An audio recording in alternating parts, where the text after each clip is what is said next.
is a real boss. She's the owner of the nation's fastest growing food empire, Slutty Vegan.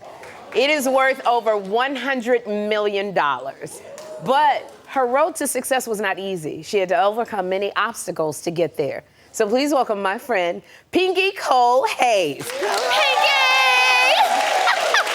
So happy to be here. I'm excited you're here. Yes. Like, you know, for those who don't know, what is your company, Slutty Vegan? So, Slutty Vegan, it is a plant-based burger joint that was born and bred in Atlanta. Really? Yes, and you know, I've been in business for 6 years, and even today, coming out here, I'm looking back over my life, okay, because I just met God. I'm looking back over my life, and I'm like, I really built a multi-million-dollar empire that really helps community. Yes, like, yes, that is yes. nothing to be taken lightly. Yeah. You are so right, and it's just like, I love it. When I first came to Slutty Vegan, your menu items got me. Your menu items called One Night Stand, Sloppy Toppy, Fussy Hussy. That's what I got. Okay. Fussy. No, actually, I got the One Night Stand. Now, Usher said that your patties make him feel frisky. Is that true? It should be, absolutely. You know, when you come into the door, right, like we call you a slut. Yeah. We say, we got a slut in the building. You do. I love it.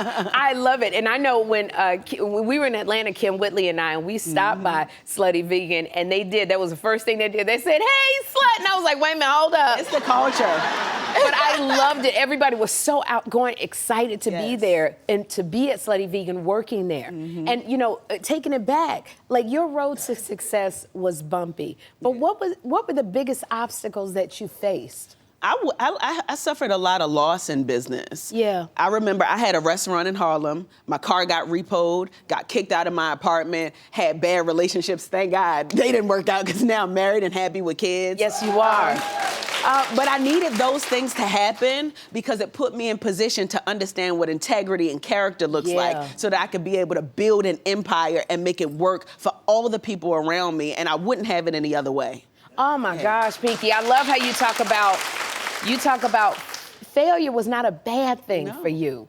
No. You were able to get back up. Absolutely. You know, in the past, I love this because you were referencing your marriage now. Because in the past 4 years, you got married, you had 3 children. I got pregnant 3 months after I met him. Okay? Woo! I love it. Oh, maybe it was that Slutty Vegan food you was eating. You was eating your product. Okay. Getting high off my own supply. No, just So you're married 4 years, you got 3 children.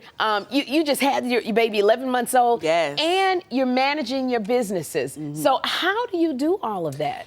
Oh, it is ghetto, okay?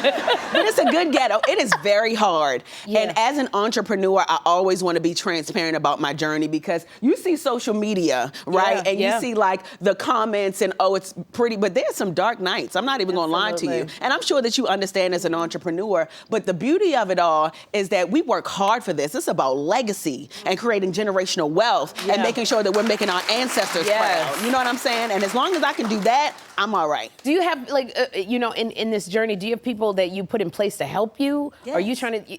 Yeah. I have a tribe, and I feel like every entrepreneur should have that tribe. You should have the person that's going to root for you. You're going to have the person that's going to tell you the truth. Okay. And then you also going to have a hater, because we need some of them in our lives, right? Okay? Because it obviously puts things into perspective. Right. And then you got your prayer warrior. So I have those people around me, and I couldn't be who I am if it weren't for those people. Oh, my gosh. Yeah. One of the reasons I love you so much is because you love to pay it forward. Yes. You gave employees ownership of a Slutty Vegan location. Yes. Tell me about that. Yeah, so shout out to Maisha and Angel. They are my 2 oldest employees. Okay. Working 17, 18-hour days with me. Okay. Right? When like everything was just so chaotic and booming, they were right by my side. And one thing I know about loyalty is when people pay it forward to you, you got to give it back to them. You know what I mean? So I am so proud that not only can they say that they're affiliated with the brand, now they're entrepreneurs within the brand and they can make their own money. That makes me proud. Oh my gosh. Yeah. You know, it's so many people can relate to the struggles of being an entrepreneur because women are the fastest growing, especially Black women are the fastest growing entrepreneurs. So, and you are so, like, your story is so inspirational. Aaliyah Baylor owns a bakery and a coffee shop in Harlem, and it's called Make My Cake, which I love. Make My Cake, and I like it black. Yes. Aaliyah, what struggles have you faced in your business?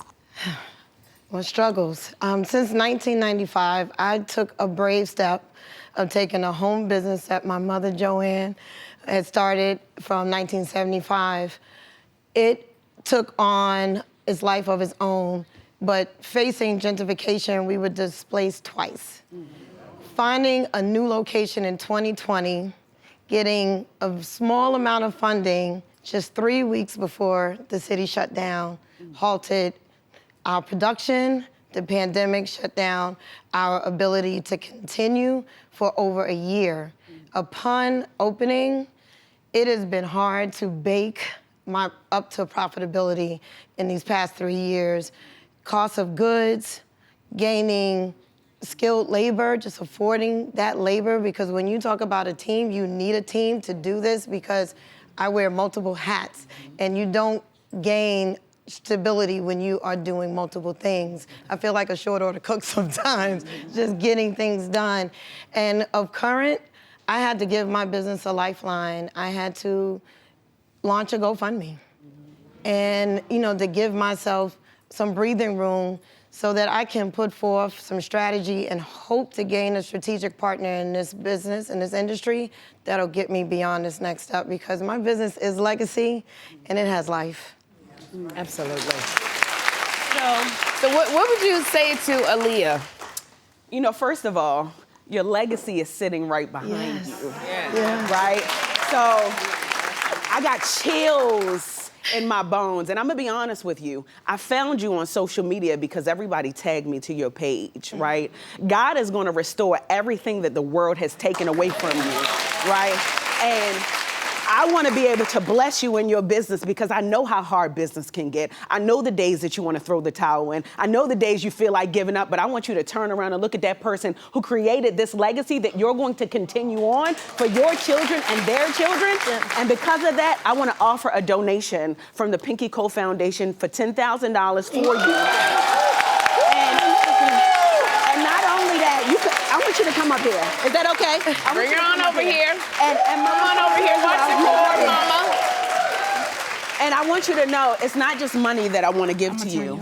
I want to offer mentorship to you. I don't know what I can offer you outside of money, but I want to be a support system to you. And also, I'm going to give you 1 month of a publicist for free to continue to get your brand out so that you can continue to grow your brand.